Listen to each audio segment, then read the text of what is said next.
Il y a encore des personnes qui n'ont pas récupéré leurs œuvres. Non. Ça a été vraiment très, très, très compliqué. Et c'est pour ça que je dis qu'il y a...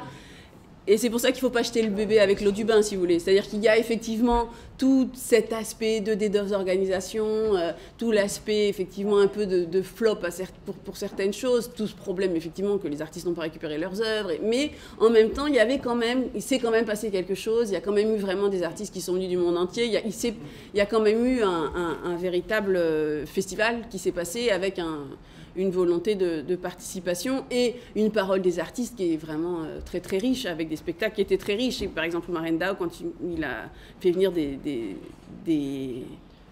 pièces qui étaient vraiment formidables. Le principal intérêt du film est là, c'est sur le...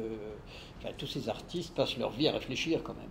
Oui, donc c'était tout à fait dans la continuité de ce que vous étiez juste en train de dire. En fait, qui était derrière ce festival de 2010? Qui a décidé d'organiser? Est-ce que c'était une décision de WAD? Est-ce que c'est une décision politique? Ou est-ce que c'est quelque chose qui est venu de la base du monde artistique? Donc c'est vraiment une volonté de WAD, au départ, une volonté politique de WAD, qu'il avait déjà annoncé donc, quand il avait eu des réunions préalablement en 2009. Il se dit d'ailleurs que c'est après cette annonce de Fesman 2009 qu'il y a eu le deuxième PANAF en 2009 là aussi, que c'était en lien en tout cas ils ont continué un peu la guerre entre les 66-69 et 2009-2010.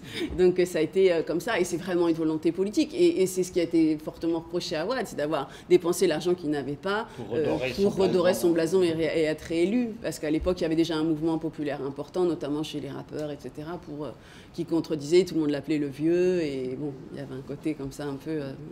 il voulait déjà être sorti, quoi, on va dire. Ouais. Mais il me semble, peut-être que vous l'avez dit et j'ai été distraite, qu'il y avait eu un mot d'ordre de boycott au Sénégal même. Donc je suppose que la proportion des artistes sénégalais, en fonction de ce mot d'ordre de boycott, et enfin, il y avait sans doute un déséquilibre entre la présence sénégalaise et la présence d'autres pays. Parce que si je ne m'abuse, il y avait un mot d'ordre de boycott, n'est-ce pas? Bon, il y avait beaucoup d'artistes sénégalais. Oui. Le boycott n'a pas été suivi alors? Il a été suivi inégalement, quoi, mais il y avait beaucoup d'artistes sénégalais. Oui, il y avait des artistes sénégalais, mais il y avait aussi, notamment au Village des Arts, une espèce d'exposition off, et ils ont essayé, voilà, pour mettre en parallèle, et il y avait quand même des plaintes, vraiment, de la part des artistes plasticiens notamment, parce que nous on était plus vers les plasticiens puis les gens de théâtre. Il y a eu, en tout cas de la part des plasticiens, des plaintes importantes. Ouais. Des musiciens aussi. Des musiciens, c'est sénégalais. Et une partie des artistes sénégalais ont quand même participé aussi pour dénoncer, notamment la politique publique, où par exemple les monuments sont commandés, les monuments publics ne sont pas commandés aux Sénégalais, mais ailleurs, etc. Si je ne m'abuse, est-ce qu'il n'y aurait pas eu en 2005 une grande rencontre des artistes intellectuels africains avec ceux de la diaspora qui préfiguraient déjà de ce festival? Est-ce que l'idée ne serait pas partie de là? C'est vraiment... Je ne sais pas si vous êtes forcément au courant de ça, mais il y a eu cette rencontre à Dakar. Oui, c'est un grand congrès des... Sur le panafricanisme au XXIe siècle, c'est ça? Je ne me rappelle plus du thème, mais en tout cas, c'était vraiment les artistes, les intellectuels d'Afrique et de la diaspora, avec une forte présence du Brésil. C'était préparatoire. C'était préparatoire, hein, d'accord, très bien, merci beaucoup. Je voulais juste savoir, d'accord. Et moi, c'est vrai que je suis partie en 2010 en me disant, c'est pas grave, au pire, je ferai un autre terrain. Mais vraiment, personne ne me disait que ça allait avoir lieu. Tout le monde me disait, mais arrête, qu'est-ce que tu vas faire au Sénégal et tout. Parce que les gens n'y croyaient plus. Après, sur place, même quelques jours avant, les gens n'y croyaient pas encore. En réalité, c'était de l'ordre de la rumeur, mais bon, malgré tout. Ce qui est intéressant dans ton film aussi, et d'ailleurs dans les autres documents, c'est que les artistes et les intellectuels et les dramaturges et tout ça continuent à rêver le panafricanisme, alors que les pays eux-mêmes ont beaucoup de peine à maintenir leur unité. Et donc, alors que bon, les gens qui passent quand même leur temps à réfléchir sur le sens de la vie pensent quand même au-delà des frontières. J'étais interpellé par l'histoire du rôle des Russes, de l'Union soviétique, des États-Unis et maintenant du Brésil. C'est-à-dire que quand on est dans le monde d'art, même Biennale de Venise, ainsi de suite, c'est que les artistes sont invités par les pays. Donc il faut faire la différence.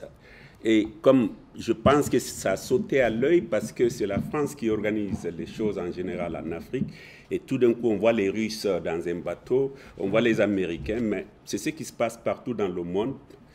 Parce que est-ce qu'il faut laisser le festival organisé par des intellectuels, des artistes, ou si c'est le gouvernement qui organise? Et donc le gouvernement demande aux autres pays africains d'envoyer des artistes. Ceci n'est pas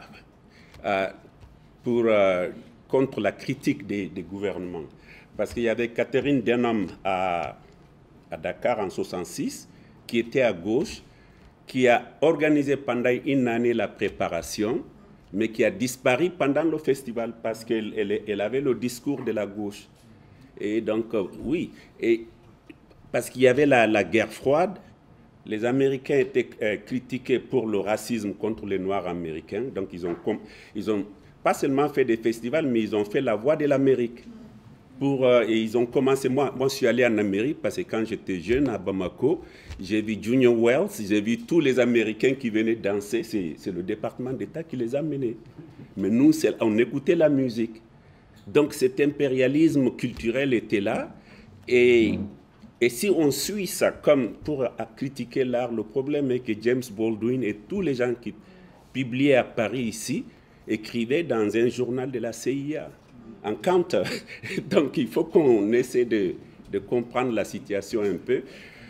Maintenant, il y a des gens qui disent même Richard Wright était de la CIA, mais c'est vraiment hallucinant, c'est stupide.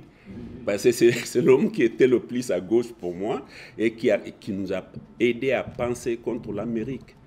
Mais maintenant, on fait des films pour dire « Ah, mais il était payé par la CIA ». C'est vrai, il allait à l'ambassade, il disait « Donne pas de visa à telle personne, c'est un con ». Mais dire qu'il était de la...